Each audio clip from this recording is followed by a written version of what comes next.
Here we go. Let's talk about typing speed with Theo. Now, I do want to give like a quick preface here. I'm going to do something unusual, okay? So normally what I do is I watch a video, and as we get to these different spots, I'll say something, I'll pause the video, and that's that. Due to this very triggering nature of this video, I'm going to let Theo make his complete argument, so therefore I don't argue against anything he changes his mind on or says it differently later on that helps me correct or understand it, okay? This is purely going to be me listening to just what Theo has to say for 3 minutes and 14 seconds. Hey, nice time on the video, by the way, Theo. That's really good. And that's it. And then afterwards, I'm going to give my opinion on this because I have exceptionally strong opinions about this territory. Exceptionally strong opinions. And I want you to know that now. Typing fast is fun. I have horrifyingly bad penmanship. I almost got held back in elementary school because Okay, so I actually can't even make it through the video without saying something. I have very excellent penmanship. I take penmanship extremely seriously. Your writing is your perception to the outside world. And, you know, if someone sees your stuff and they go, wow, look at that crappy writing. No, I want to, when someone sees my writing, they say, wow, you know, he's a thorough person. He's always trying to be as good as possible. because of how bad my penmanship is. So my mom had me typing early. I was playing keyboard typing games when I was young. I played had this game my all the mom time. show me where to put my hands, like the first time I ever typed, and they kind of stayed there. The result was, it's always an okay typer. There were points where I could break 150. I think I even broke 160 a few times. Saying you're an okay typer and also saying that, come on, Theo, come on. You know you're not an okay typer, okay? An okay typer is like 60 words a minute. A moderately fast, a statistically above average is 80. Okay? A banger is like 90. A blazingly fast is like 100. But I never cared too much. It wasn't my focus. And honestly, one of the funniest moments for me is when I got my first MacBook and thought I was going to need my mechanical keyboard and miss it a bunch. And I started typing on my MacBook Air. It was slightly faster than I was on my fancy mechanical keyboard I had built myself. Broke my heart. Here we are to this day, the wireless Magic Keyboard, faster than I've ever been. I don't practice my typing. I honestly do most of my typing on my laptop on my couch. I don't do it sitting here at a desk. What I'm about to do right now is a typing test with a kind of jank Stream Ready setup that's going to have a bunch of latency, going for speed, which I haven't done in years, to see how we do. So let's see how fast I can go. You know, I don't have enough desk space to put my keyboard where I want it for this. The latency is killing me. So I'm not using my laptop screen because it's too dim. I'm using the mirror here, and there's a ton of latency whenever I make a mistake. It's going to drive me insane. Gonna try looking at the dark screen. That was awful. I would pause when I made a mistake, but like I peaked at 155. Fuck. God damn it. Restart doesn't do the same one. I hate this one. Meh. On the other one, if you hit replay, it will give you the same one. On quote, it doesn't like to do that. Somebody else pointed out the lag. Yeah, I definitely am feeling lag as I'm typing on this, and I didn't last time I tried. Y'all want to see me try on my desktop with my mechanical, see if I'm faster or not? Yeah, I hate typing on mechanicals now. I bought that one. I hate this one.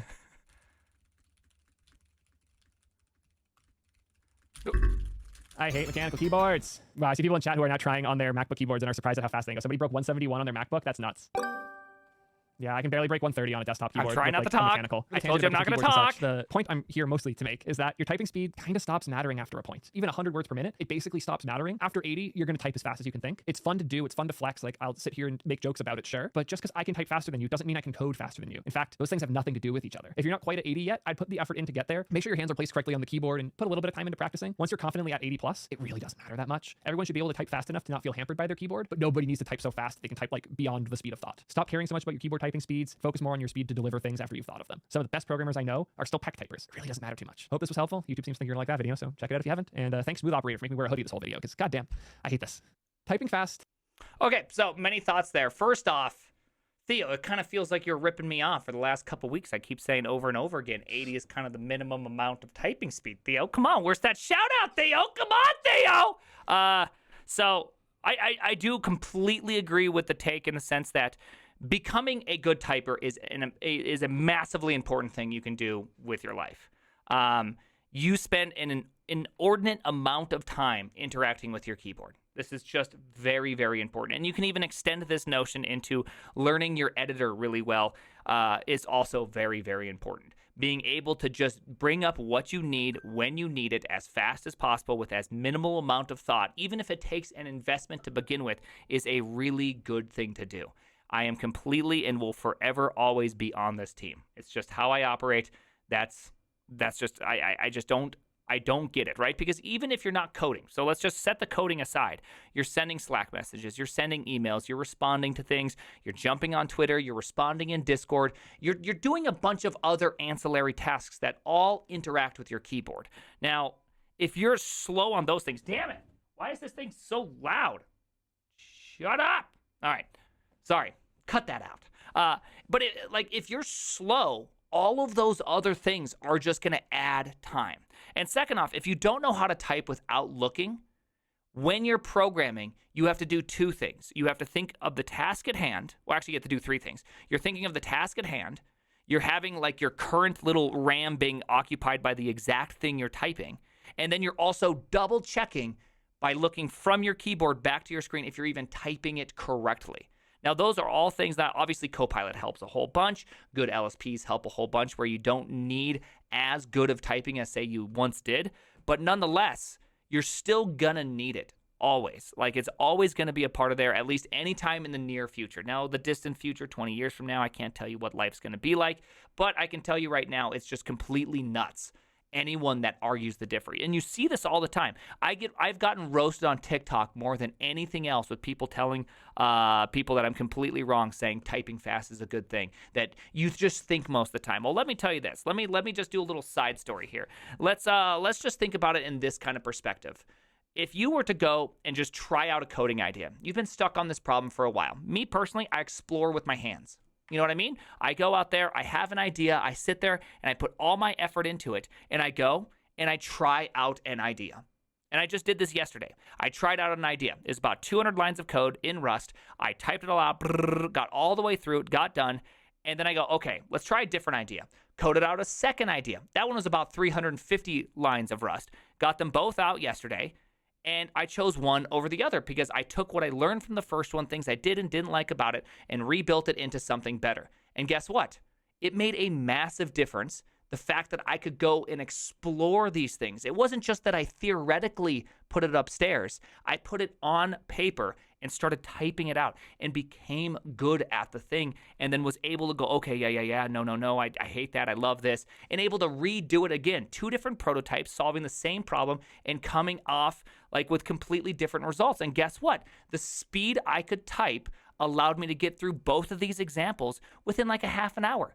Where if I was just constantly looking up, that would have been like a 2-hour adventure. I still remember when I changed from QWERTY to Dvorak, there was about a month and a half that I only typed 50 words a minute. And it was super painful because I knew what fast was. I was always typing 120, 130 in QWERTY. Well, QWERTY is actually the fastest. I was about 140, 150 in QWERTY. And then I was all the way down to 50 for like a month and a half. Well, actually, I was at 20, then 30, then 40, then 50. And it took me about a year to get back up to 100. And so during that entire year, I felt, what is the cost of typing slow versus the cost of typing fast? Not many people have gotten that advantage to be able to go from fast to slow to fast again and to understand the difference. And honestly, it was a huge productivity hit. Yeah, I couldn't type as fast. I couldn't, I had the backspace more. I had more errors. Things were just so damn slow. And that taught me a very important lesson. This was about 7 years ago now at this point, that typing speed does matter because it's this up here that really matters. What's up here needs to get out, and it gets out by your fingies. And if you can't get it out fast, you spend more time in the process of getting your thoughts out than simply exploring if your thoughts are correct. Now, I personally am never going to be a person that can just think of a solution to a problem, a big problem, first try right away. It's going to take me several iterations. It's just who I am, right? It's just who I am, and I have this strong feeling it's how most of you are. I think there's very few people that can once good design every single time. I just doubt it. I just doubt it thoroughly. Okay? Hey, guess what? Thank you for watching that. Overall, I think Theo did a good job. I agreed with most of his points. Also, monkey type. Hey, side note on monkey type. The reason why monkey type is not representative of typing speed, it's just thorough nonsense, right? The erroring is really goofy. The spacing is goofy. There's weird lag spikes that happen every now and then. There's like a lot of things that are very weird about monkey type. And of course, absolutely, hands down, you're going to get goofy results. You're not going to be as fast. So if you're 80 or 90 on monkey type, you're probably more like 90 to 100 typing what you actually like. You know what I mean? Like typing what's up here, down here. So, okay, that's it. Hey, I love this keyboard. I know I can't type as fast. I agree with Theo also. I can't type as fast on this keyboard as I can on a Mac because you know why? The key action's like this big. It makes it super easy to bounce off of, right? You can just go super, super fast.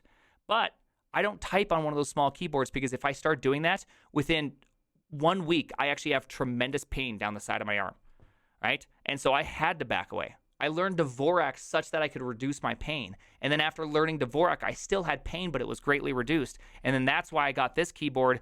Gosh, 8 years ago, it was a version of this keyboard. And then after about 4 years, this keyboard company started sending me keyboards because they're like, you're really fast at using them. I was like, hell yeah, brother. So I love them. So I got them long before it has ever sponsored anything, just in case anyone's wondering. Somehow that happened. I don't know. Hey, the name is the Primeagen.